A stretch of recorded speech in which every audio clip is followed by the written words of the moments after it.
Welcome back to the Sanjay Says podcast. Today, I'm going to talk about the one secret to living a great life. It's something I already knew, but it took a 9-hour psychedelic journey to drive it home. Read my red, turn the page. Sanjay's words, they pave the way. How you feeling, Sanjay?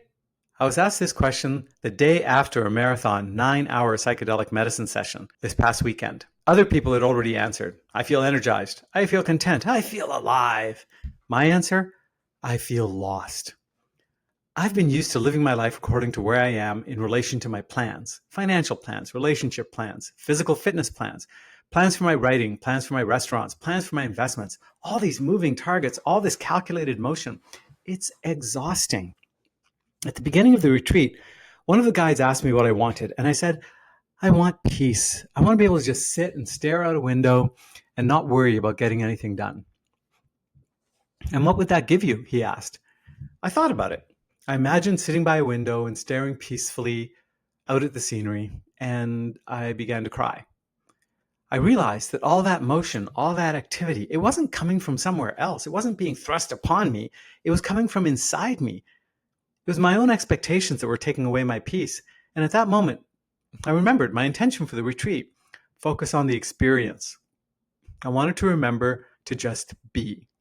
Life isn't about what you have and what you don't have.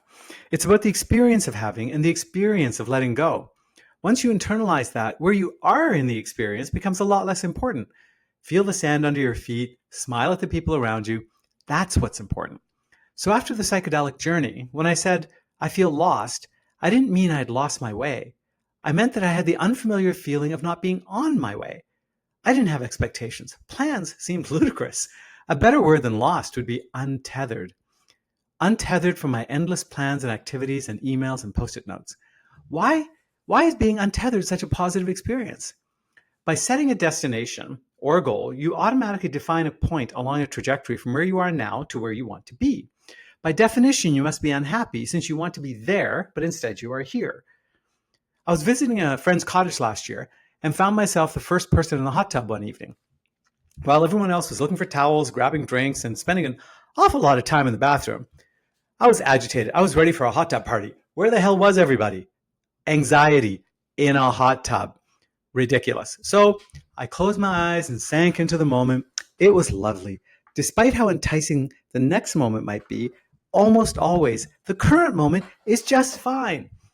A few years ago, I was sitting on a highly liquid fortune after selling my company. A series of bad investments and having a business partner defraud me have led to a dramatic decrease in my liquidity and an increase in my anxiety. I have some good investments too, and I imagine the situation will get better at some point, but it might get worse. I won't know for a few years, and it's largely out of my control. Here's the important thing. I don't have a problem now, and history has taught me I'm great at dealing with the problems I have now. Think about them, come up with a solution, and implement. I've got this. I'm terrible at dealing with problems that might happen in the future because, they don't exist yet. But when the future becomes the now, I'm confident. I'll have this.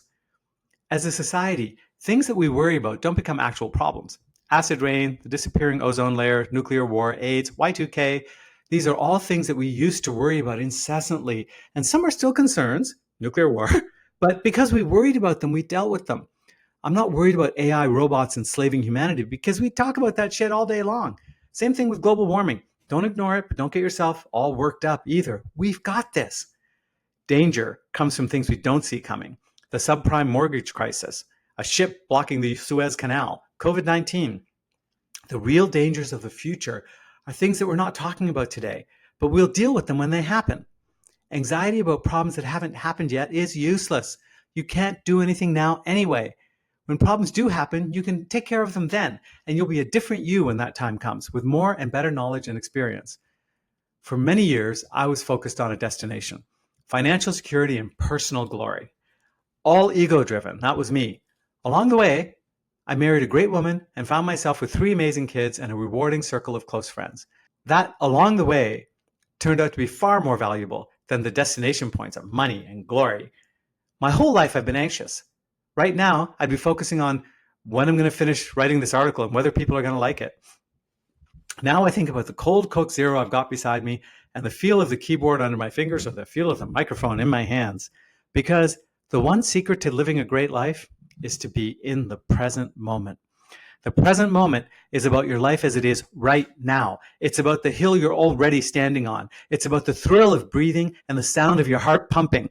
It's about your children, your parents, your friends, and all the people who love you and whom you love back. It's about the grace of God and the universe and the 14 billion years of cosmic history that have brought you to this precise moment.